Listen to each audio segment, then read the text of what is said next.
Hi friends, welcome back on our YouTube channel. This is the next lecture of microwave electronics in which we are going to discuss about circular waveguide. In our earlier lecture, we have discussed about rectangular waveguide, now circular waveguide. So here we will discuss about circular waveguide.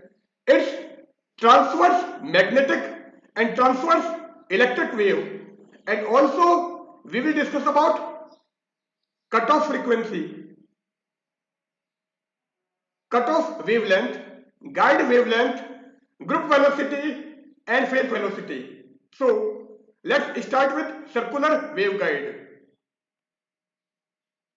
Circular waveguide is also known as cylindrical waveguide. So, what is circular waveguide? Here, we are showing a diagram of circular waveguide. It is clear from this figure that its cross-sectional view is a circle. Since its cross-sectional view is a circle, so it is known as circular waveguide. अब ये हमारी circular waveguide है.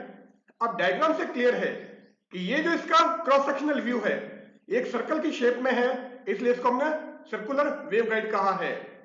Now this is actually a cylindrical pipe in which wave propagate. So ये हमारा cylinder के form में एक pipe है, इसलिए इसको हम सिलेंड्रिकल वेवगाइड भी कहते हैं.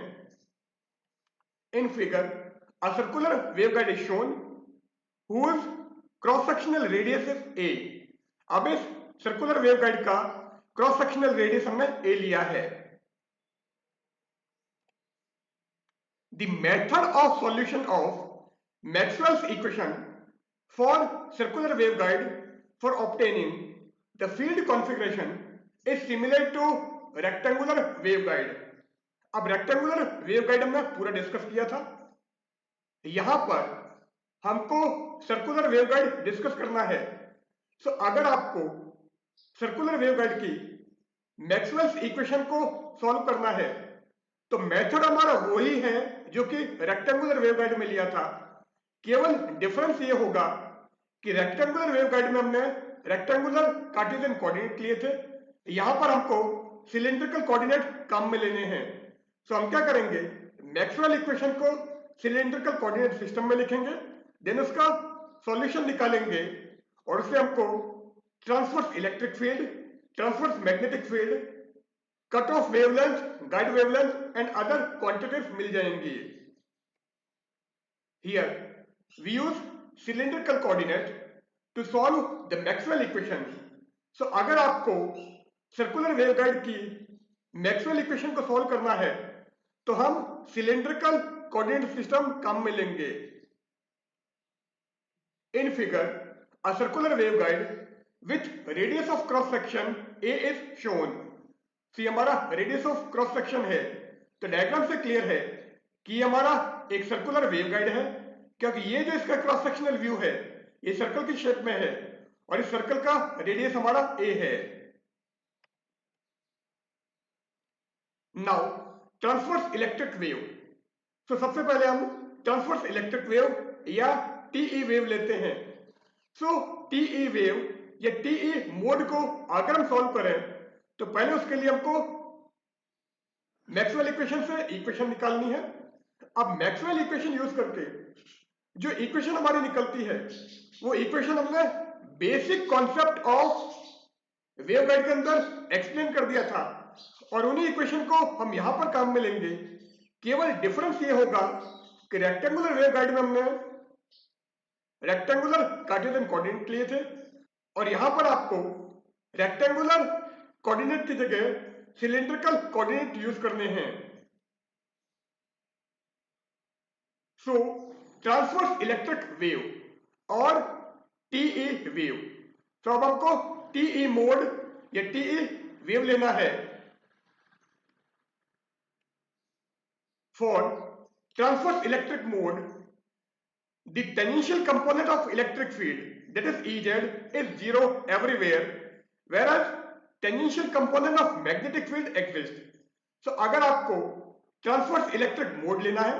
सो ट्रांसवर्स इलेक्ट्रिक मोड में इलेक्ट्रिक फील्ड का टेंजेंशियल कंपोनेंट हर पॉइंट पर हमारा जीरो होता है, जबकि मैग्नेटिक फील्ड का टेंजेंशियल कंपोनेंट लाई करता है।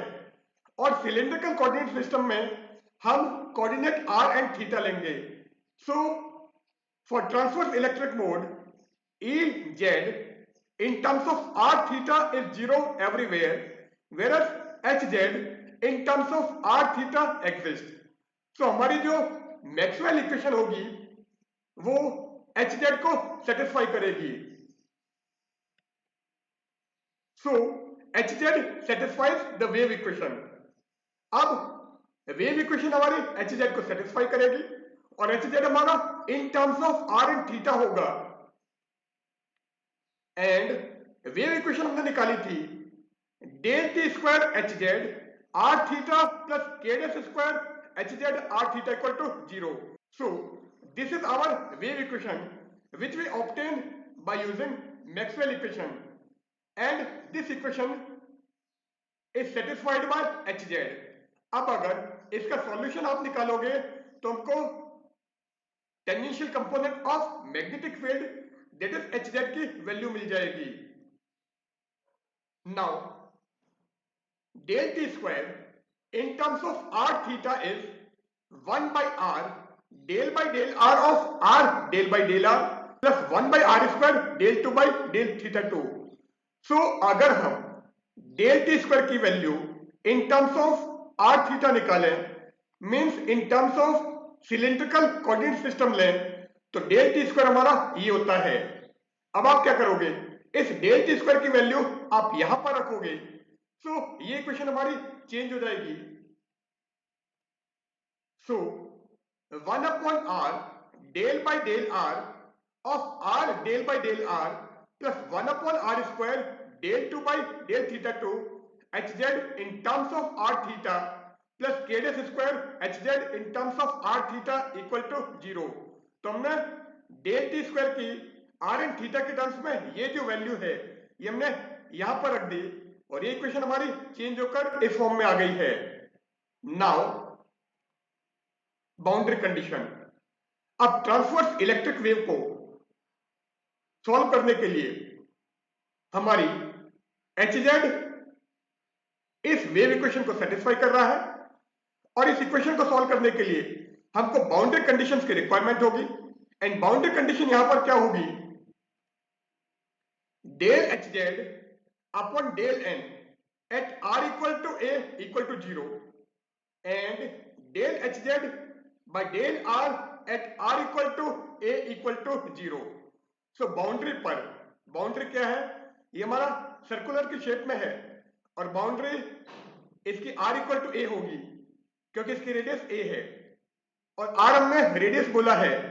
So r equal to a पर ये बाउंड्री कंडीशन सेटिस्फाई होगी, means at r equal to a del Hz by del r equal to 0 and at r equal to a del Hz upon del n equal to 0। So these are our boundary condition. So ये boundary condition हमारी satisfy होनी चाहिए and these are the boundary conditions for all values of theta. So theta की हर value के लिए boundary condition हमारी ये होगी। नाउ ये क्वेश्चन अभी हमने निकाली है।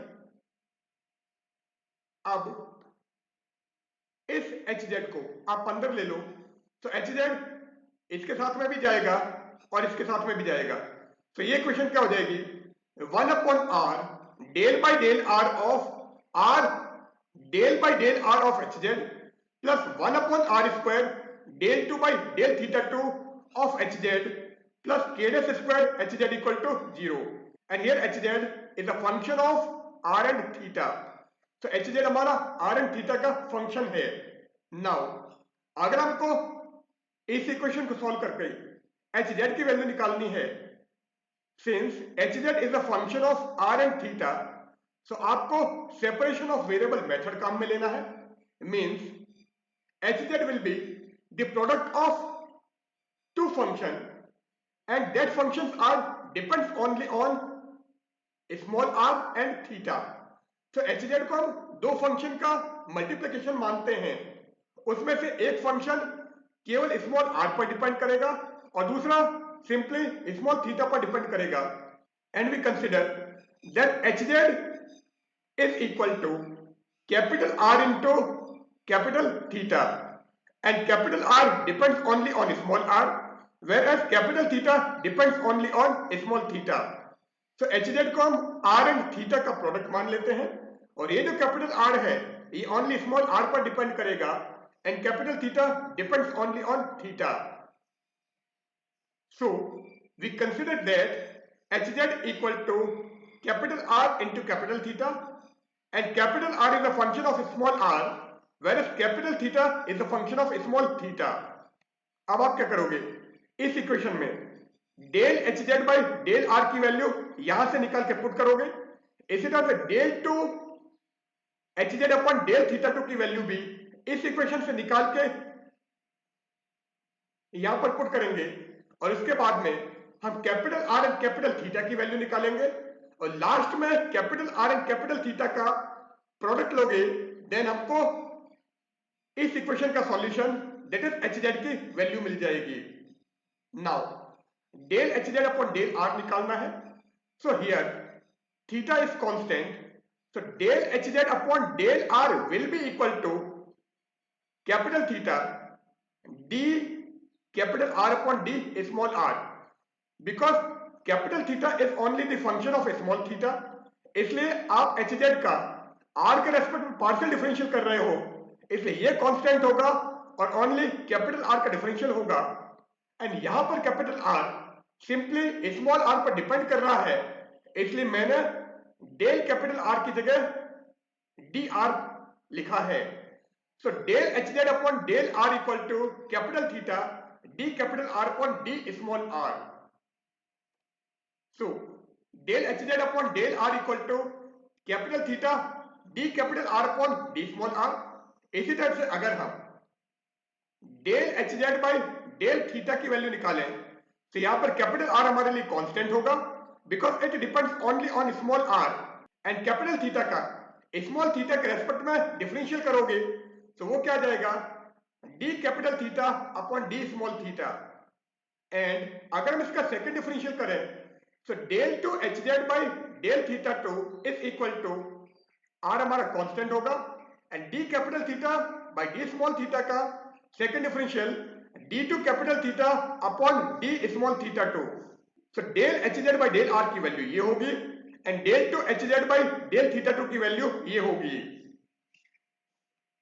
सो del to HZ upon del theta 2 equal to capital R d to capital theta upon d small theta 2. Now इस इक्वेशन में del HZ by del R की वैल्यू यहां से यहां पर पुट करो, del to HZ by del theta 2 की value यहां से यहां पर सब्स्टिट्यूट करो, एंड HZ की वैल्यू इस इक्वेशन से यहां पर रख दो. सो ये इक्वेशन क्या हो जाएगी, 1 upon r del by del r of r capital theta d capital R upon d small r plus r upon small r square d to capital theta upon d theta 2 plus k dash square r theta equal to 0. Now इस equation को हम capital R into capital theta से divide कर देते हैं, तो जैसे आप capital R into capital theta से डिवाइड करोगे, सो ये हो जाएगा 1, यहां पर कैपिटल R है, कैपिटल थीटा नहीं है, इट मीन ये कैंसिल हो जाएगा, और यहां पर हमको मिलेगा कैपिटल थीटा. यहां पर आप capital R and capital theta से डिवाइड कर रहे हो, सो ये थीटा हट जाएगा, और यहां पर नीचे हमको मिल जाएगा 1 upon capital R.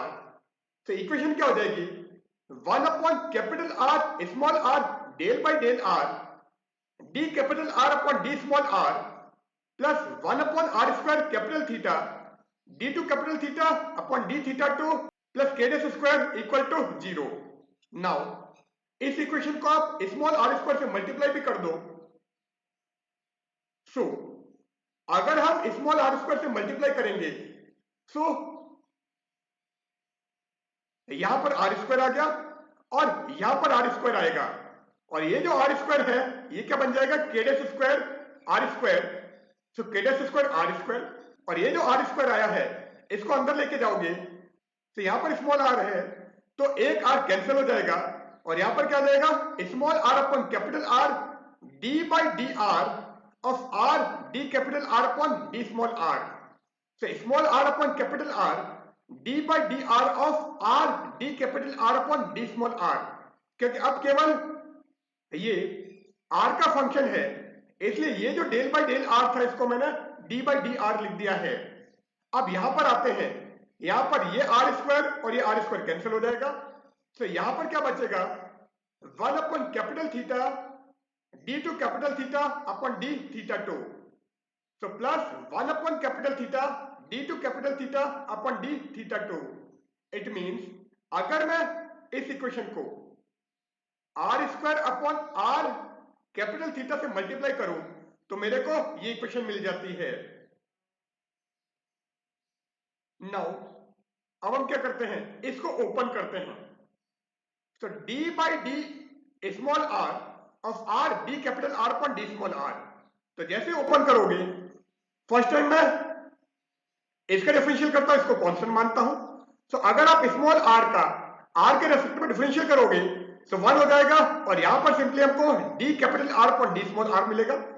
Plus second time आप इस स्मॉल आर को कांस्टेंट मान लो तो हमारे constant and d capital are upon D small r का with respect to small r differential करोगे देन ये हो जाएगा d two capital are upon D R two. So ये जो वैल्यू है d by D R of R D capital are upon D small r, ये क्या हो जाएगा d capital are upon D small are plus R D two capital are upon D R two. So small R by capital R बाहर है और इसकी जगह मैंने ये वैल्यू यहां पर रख दी। So d capital are upon D small are plus R D two capital are upon D R two plus ये बची हुई value as it is. So 1 by capital theta d to capital theta upon d theta 2 plus k dash square r square equal to 0. It means ये जो हमारी equation है ये इस form में चेंज हो जाएगी।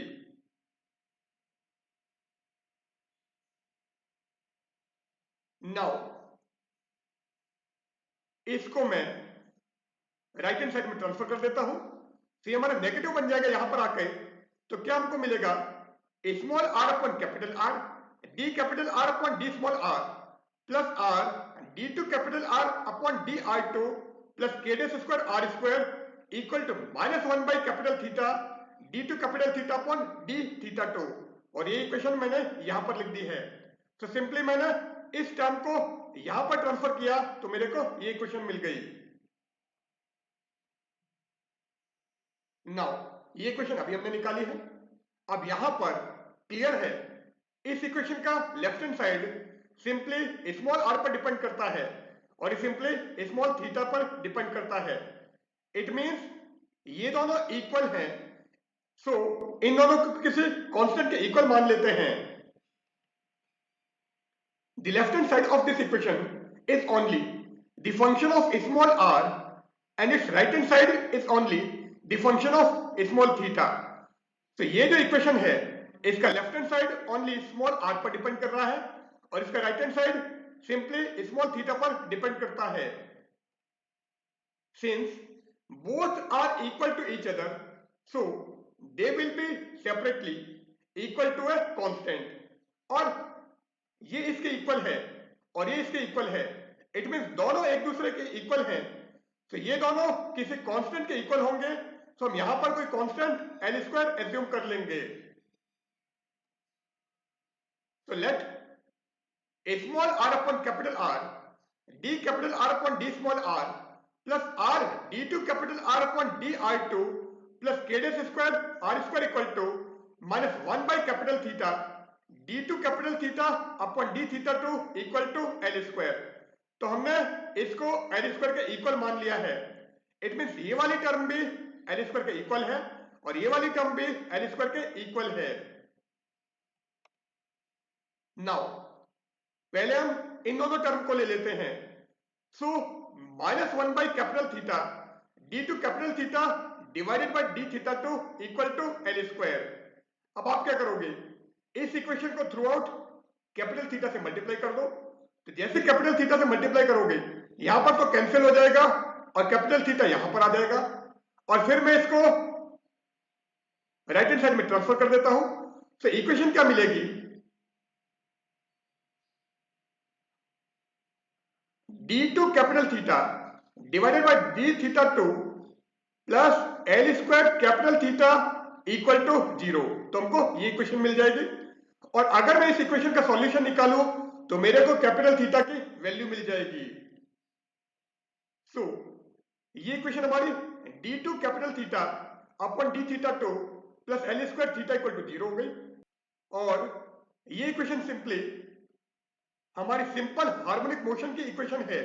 इसका मतलब इसका सॉल्यूशन साइन एंड कोसाइन के फॉर्म में आएगा, जैसे कि हमने रेक्टेंगुलर कोऑर्डिनेट सिस्टम में लिया था उसी टाइप से यहां पर इसका सॉल्यूशन साइन एंड कोसाइन के फॉर्म में आ जाएगा। So let the solution of this equation is capital theta equal to a L cos L theta plus B L sine L theta. सो इस इक्वेशन के सॉल्यूशन से हमको कैपिटल थीटा की value मिलेगी, और इसका सॉल्यूशन हमने ये मान लिया है। Here a l and b l are constant whose value can be determined by using boundary condition। तो यहां पर a l and b l हमारे कांस्टेंट है जिसकी वैल्यू हम बाउंड्री कंडीशन यूज करके निकालेंगे, जबकि रेक्टेंगुलर कोऑर्डिनेट सिस्टम में हमने इस टाइप की जो इक्वेशन आई थी उसमें constant c1 c2 c3 c4 निकाले थे और उनकी वैल्यू बाउंड्री कंडीशन यूज करके निकाली थी। नाउ अब हम ये वाली टर्म और ये टर्म लेते हैं, तो इक्वेशन क्या हो जाएगी, small r upon capital R D capital R upon D small r plus r D two capital R upon D r2 plus k dash square r square equal to l square. Now अब आप क्या करोगे, इस l square को left hand side में ले आओ। तो जैसे l स्क्वायर को लेफ्ट हैंड साइड में लाओगे इक्वेशन हमारी हो जाएगी small r upon capital R D capital R upon D small r plus r D two r upon D r2 plus k dash square r square minus l square equal to 0। तो ये equation आ जाएगी। अब हम क्या करते हैं, इसको एक तो कैपिटल R से मल्टीप्लाई कर दो, तो ये कैपिटल R यहां पे आ गया और यहां से हट जाएगा। अब हम क्या करेंगे, इस R को आप अंदर ले लो। तो जैसे इस R को अंदर लोगे ये तो क्या हो जाएगा r square D two r upon D small r2 plus r D capital R upon D small r, और ये क्या हो गया plus k dash square r square minus l square into capital R equal to 0। तो equation हमको क्या मिलेगी, r square D two capital R upon D r2 plus r D capital R upon D small r plus k dash square r square minus l square into r equal to 0। तो हमने simply इस r से throughout equation को multiply किया है, तो यहां पर r कैंसिल हो जाएगा और ये r हमारा यहां पर मल्टीप्लिकेशन में आ जाएगा, और l स्क्वायर हम ऑलरेडी अंदर ले चुके हैं, तो ये क्या हो गया k dash square r square minus l square into r। तो ये मिल गया, और ये जो r है इस r को आप अंदर लो, तो यहां पर r स्क्वायर बन जाएगा और यहां पर r हो जाएगा। तो इक्वेशन हमारी ये मिल जाएगी। नाउ ये इक्वेशन हमको मिली है। अब हम क्या करते हैं, इस इक्वेशन में k dash square r square से डिवाइड करते हैं। तो जैसे आप इस इक्वेशन को k dash square r square से डिवाइड करोगे तो ये हो गया 1, यहां पर आ जाएगा l square upon k dash square r square. So ये वैल्यू क्या हो गई 1 minus l square upon k dash square r square into r equal to 0। और इसकी बात करें तो यहां पर r स्क्वायर से r स्क्वायर कैंसिल होगा और इधर आ जाएगा 1 upon k dash square D two r upon D r2।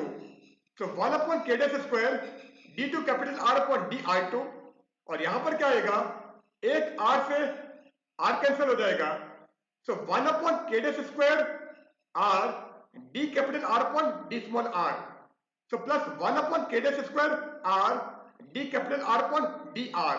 तो हमको ये इक्वेशन मिलेगी। सो सिंपली हमने इस इक्वेशन को k dash square are square से डिवाइड कर दिया है और हमको ये इक्वेशन मिल गई। Now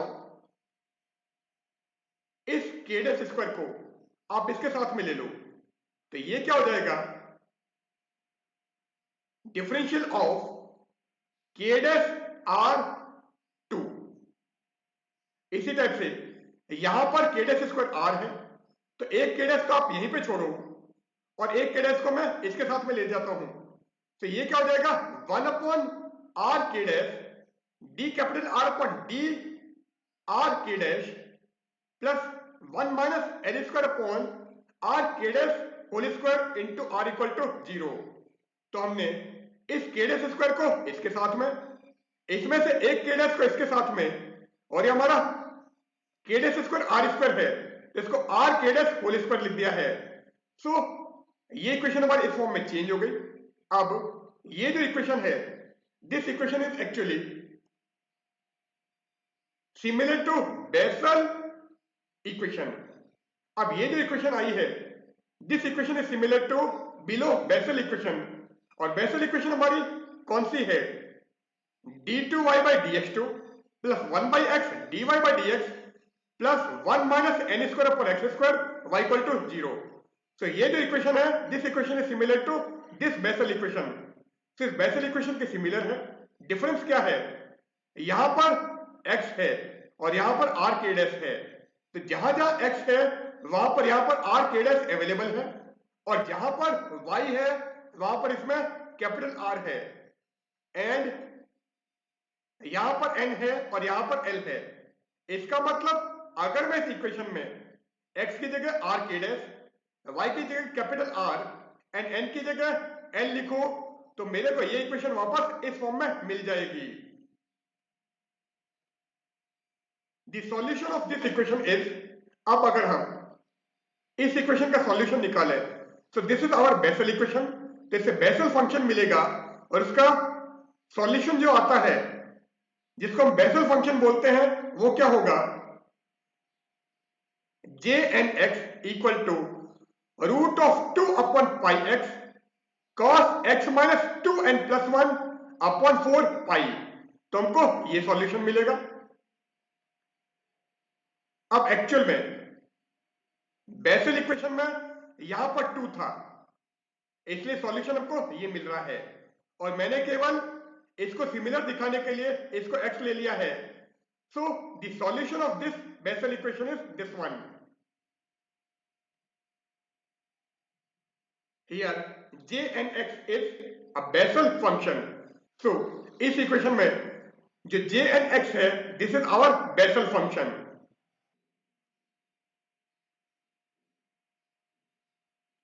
The accepted solution for circular waveguide of Bessel equation is r equal to jl r k dash, क्योंकि सर्कुलर वेवगाइड के लिए बेसल इक्वेशन अभी हमने निकाली थी, और इसका जो एक्सेप्टेड सॉल्यूशन होगा वो only r equal to J L R के डैश होगा, because at r equal to 0 the field must be finite.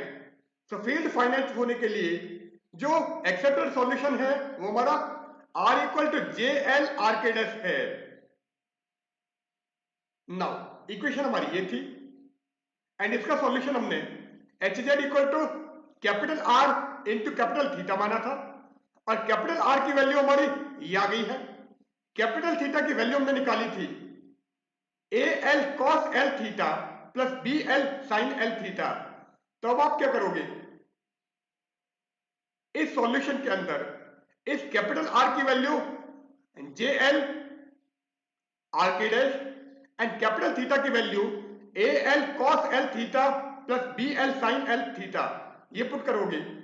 So capital R and capital theta की वैल्यू हम इस इक्वेशन से और इस इक्वेशन से अगर यहां पर रखें तो हमको इस इक्वेशन का सॉल्यूशन मिलेगा, और वो क्या होगा, h z is equal to J L R के dash a L cos L theta plus B L sine L theta. So this will be the solution of this equation. Now, boundary condition is del by del r of hz at are equal to A equal to 0 था। So this is our boundary condition. अब with respect to R आप differentiate कर रहे हो and H Z हमारा ये है। Now ये हमारा कैपिटल थीटा है। सो अगर हम इसका with respect to r differential करें तो वो क्या आ जाएगा, capital theta constant. So differential of j L R के dash with respect to r at are equal to A equal to 0। तो हमारी बाउंड्री कंडीशन ये बन गई है। अब यहां से हम सॉल्यूशन निकाल सकते हैं और यहां से अगर हम जे एल की वैल्यू निकालें so j l in terms of a k dash equal to 0। तो इस बाउंड्री कंडीशन को यूज करके हमको ये वैल्यू मिल गई है। For a given value of L above equation has infinite number of solution for a k dash equal to 0. So for a given value of L, this equation has a infinite number of solution corresponding to a k dash equal to 0. So a k dash equal to 0 के corresponding किसी particular L के लिए इसका infinite solution होगा। Let mth solution of this equation be। अब इस equation का अगर हम mth सॉल्यूशन लें, वो सॉल्यूशन हमने माना है k dash equal to s l m upon a। so mth solution of this equation corresponding to a particular L is k dash equal to s l m upon a। L and m are subscript, तो यहां पर L and m हमारे subscript हैं। तो इसका particular L के लिए mth solution हो जाएगा k dash equal to S L M divided by a। So यहां पर हम इस जे एल आर के डैश की जगह, आर तो हमारा अपनी जगह पर है, के डैश की जगह आप ये पुट कर दो। तो इसका सॉल्यूशन क्या आ जाएगा, h z in terms of r theta equal to J L r s L M divided by a L cos L theta plus B L sine L theta.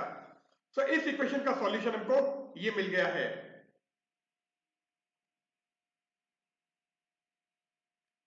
Since the transverse electric field intensity is Et equal to minus j omega mu divided by k dash square k cap cross del t h Z.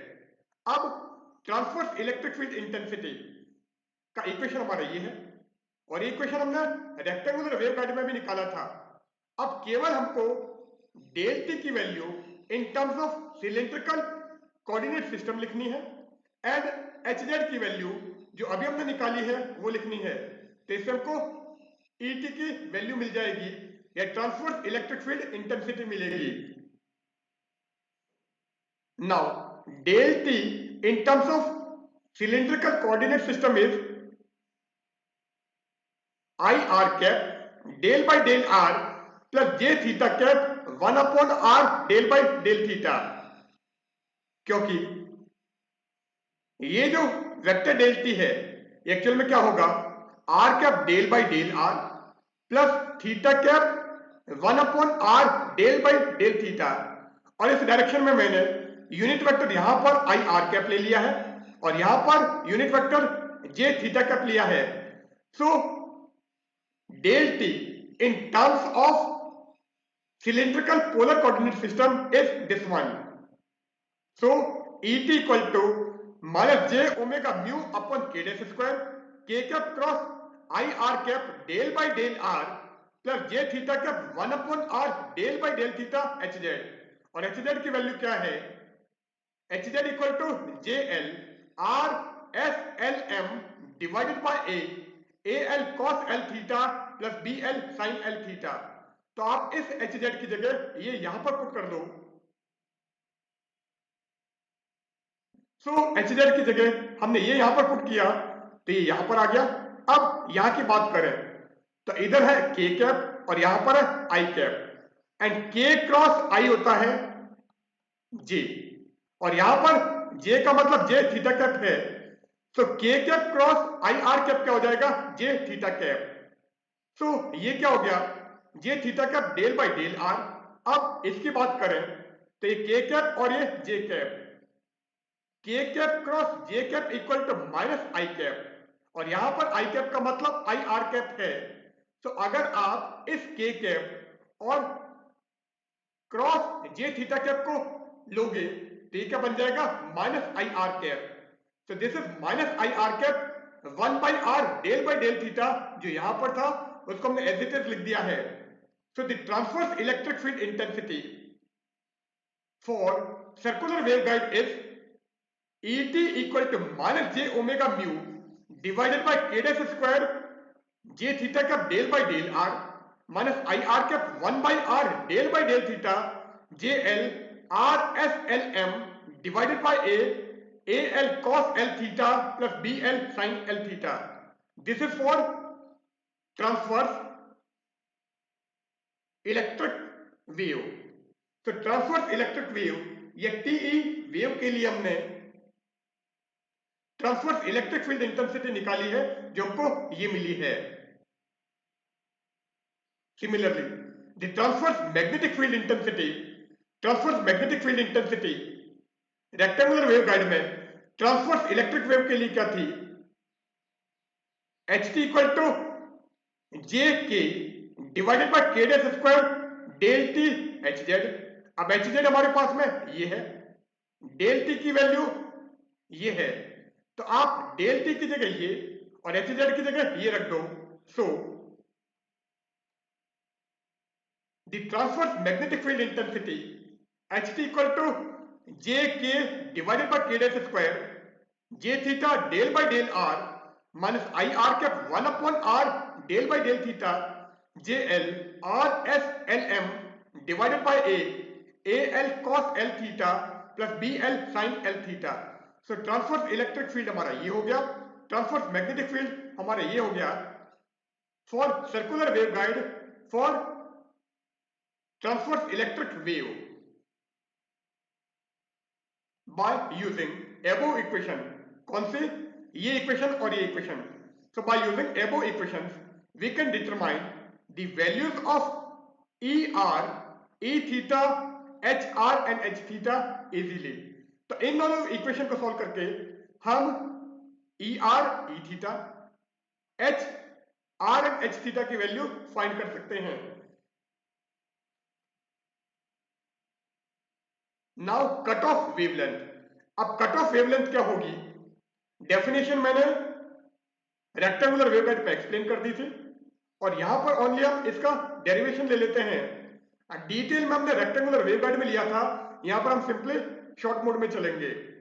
So cut off wavelength lambda equal to 2 pi upon k dash, और k dash अभी हमने निकाला था, k dash equal to S L M divided by a. तो आप इस के dash की जगह ये वैल्यू यहां पर पुट कर दो। So cut off wavelength that is lambda c क्या आ जाएगा, lambda c equal to 2 pi divided by s L M divided by a, और ये ए हमारा न्यूमरेटर में चला जाएगा। So cut off wavelength lambda c equal to 2 pi a divided by SLM. So this is our cutoff wavelength. Now guide wavelength. अब guide wavelength क्या होता है, the wave propagating through the guide have a wavelength known as guide wavelength. अब circular waveguide के through हमारी wave move कर रही है, या जब वेव किसी गाइड के थ्रू प्रोपेगेट होती है, उस केस में उसकी जो वेवलेंथ होगी उसको हम गाइड वेवलेंथ कहेंगे। So the wave propagating through the guide have a wavelength known as guide wavelength, and the relation between free space wavelength, guide wavelength and cut off wavelength. Cut off wavelength means lambda c, free space wavelength means lambda f, and guide wavelength is lambda g. So guide wavelength, free space wavelength and cutoff wavelength के बीच में relation है 1 upon lambda g square equal to 1 upon lambda f square minus 1 upon lambda c square। और यहां से अगर हम lambda जी को free करें तो उसके लिए यहां पर पहले आप lambda f square lambda c square LCM ले लो। सो 1 लेमडा जी स्क्वायर क्या हो जाएगा, ये lambda c is free space wavelength. So 1 lambda g square equal to lambda c square minus lambda f square divided by lambda c square lambda f square, क्योंकि यहां पर आपने lambda c square lambda f square LCM ले लिया। अब आप इसका reciprocal ले लो, तो जैसे ही उल्टा करोगे लेमडा जी स्क्वायर की वैल्यू आ जाएगी और वो क्या आएगी, lambda c square lambda f square divided by lambda c square minus lambda f square. So lambda g square equal to lambda f square lambda c square divided by lambda c square minus lambda f square. Now अब हम क्या करते हैं, इस equation में numerator and denominator में lambda c square से divide करते हैं। तो जैसे आप लेमडा सी स्क्वायर से डिवाइड करोगे यहां पर लेमडा सी स्क्वायर कैंसिल हो जाएगा, यहां पर कैंसिल होकर 1 आ जाएगा और यहां पर क्या बचेगा, lambda f square upon lambda c square. It means ये इक्वेशन क्या हो जाएगी, lambda g square equal to lambda f square divided by 1 minus lambda f square divided by lambda c square. और अगर आपको लेमडा जी की वैल्यू निकालनी है तो दोनों साइड में आप रूट ले लो। सो जैसे रूट लोगे ये हो जाएगा लेमडा जी, तो lambda g is equal to ये lambda f, so lambda F divided by root of 1 minus lambda f square upon lambda c square, so 1 minus lambda f upon lambda c whole square. So the guide wavelength is lambda g equal to lambda f divided by 1 minus lambda f upon lambda c whole square।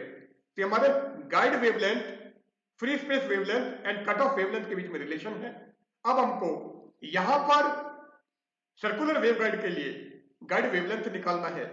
आप rectangular waveguide में भी guide wavelength निकाल सकते थे, वहां पर आप ये फॉर्मूला काम में ले लेना और सिंपली आप कट ऑफ वेवलेंथ की वैल्यू रख देना।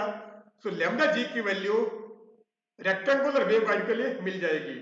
अब यहां पर हम सर्कुलर वेवगाइड की बात कर रहे हैं, तो आप इस लेमडा सी की जगह ये वैल्यू यहां पर रखो। सो लेमडा जी क्या हो जाएगा, lambda G equal to lambda F divided by root of 1 minus lambda F S L M divided by 2 pi a whole square। So this is the guide wavelength for circular waveguide। So circular waveguide के लिए guide wavelength की value को ये मिल गई। Now impedance offered। अब circular waveguide किसी wave propagation के लिए कितना इंपेडेंस ऑफर करती है इसकी वैल्यू निकालें। So z equal to root of mu upon epsilon lambda g upon lambda f। This is the impedance offered by circular waveguide for the propagation of wave। But lambda g equal to this one, तो आप इस lambda f को यहां पर लेकर आ जाओ। So lambda g upon lambda f क्या आ जाएगा, 1 upon root of 1 minus lambda f s l m divided by 2 pi a whole square। So the impedance offered by circular waveguide for wave propagation, that is z equal to root of mu upon epsilon 1 upon root of 1 minus lambda f s l m divided by 2 pi a whole square। Now z component of phase velocity। अब phase velocity का अगर हम z component निकालें तो वो क्या आएगा, Vp z equal to 1 upon root of mu epsilon into root of 1 minus lambda f s l m divided by 2 pi a whole square। So this is the z component of phase velocity for circular waveguide, and the z component of group velocity is Vgz equal to 1 upon root mu epsilon into root of 1 minus lambda f s l m divided by 2 pi a whole square। So this is the z component of group velocity and this is the z component of phase velocity। So phase velocity and group velocity दोनों के z component हमने यहां पर निकाल दिए हैं। Now transverse magnetic wave। अब transverse electric wave हमने डिटेल में लिया है, ट्रांसवर्स मैग्नेटिक वेव में हम डायरेक्ट फॉर्मूला यूज करेंगे। So transverse magnetic wave or TM wave or TM mode. For TM mode, the tangential component of magnetic field, that is Hz, is 0 everywhere, whereas tangential component of electric field, that is Ez, exists. So transverse magnetic wave के लिए हमारा magnetic field का tangential component 0 होगा and electric field का tangential component हमारा exist करेगा, और ये जो Ez और Hz है इनको हम r थीटा के टर्म्स में लेंगे. So Ez satisfies the wave equation del t square Ez plus k dash square Ez equal to 0. तो ये जो हमारा tangential component of electric field है ये हमारा इस वेव इक्वेशन को सेटिस्फाई करेगा. तो इस इक्वेशन के सॉल्यूशन से हम Ez की वैल्यू निकाल सकते हैं. Since del t square in terms of circular waveguide is this one, तो आप इस del t square की जगह ये वैल्यू यहां पर रखोगे. सो जैसे आप इस del t square की वैल्यू यहां पर रखोगे ये इक्वेशन हमारी क्या हो जाएगी, 1 upon r del by del r del by del r plus 1 upon r square del 2 by del theta 2 Ez plus k dash square Ez equal to 0. तो हमारे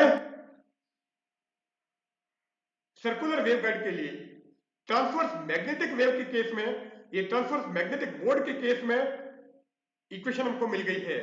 तो this is equation in terms of Ez, और अगर इसका solution निकाले then Ez की value आ जाएगी. नाउ बाउंड्री कंडीशन, तो इस इक्वेशन की बाउंड्री कंडीशन क्या होगी, del Ez upon del n at r equal to a equal to 0 and del Ez upon del r at r equal to a equal to 0. तो simply यहां पर जो h था उस h की जगह मैंने e लिख दिया है. So this will be the boundary condition for this equation, and these are the boundary condition for all values of theta. So theta के हर केस के लिए या थीटा की हर वैल्यूज के लिए बाउंड्री कंडीशन हमारे ट्रांसवर्स मैग्नेटिक वेव के लिए या ट्रांसवर्स मैग्नेटिक मोड के लिए यही होगी. On applying boundary conditions we get, तो जैसे आप बाउंड्री कंडीशन अप्लाई करोगे हमको क्या मिलेगा, ट्रांसवर्स इलेक्ट्रिक के केस में हमको Hz की वैल्यू मिली थी JL RSLM divided by AL cos L theta plus BL sin L theta. तो सिमिलर इक्वेशन हमको यहां पर मिल रही है Ez के लिए. सो अगर हम बाउंड्री कंडीशन अप्लाई करेंगे तो जैसे हमको ये इक्वेशन मिली थी इसी तरह से Ez की इक्वेशन भी मिल जाएगी. So Ez equal to JL RSLM divided by AL cos L theta plus BL sin L theta. जैसे मैग्नेटिक फील्ड का सॉल्यूशन आया था उसी टाइप से हमको इलेक्ट्रिक फील्ड के लिए ये मिल जाएगा.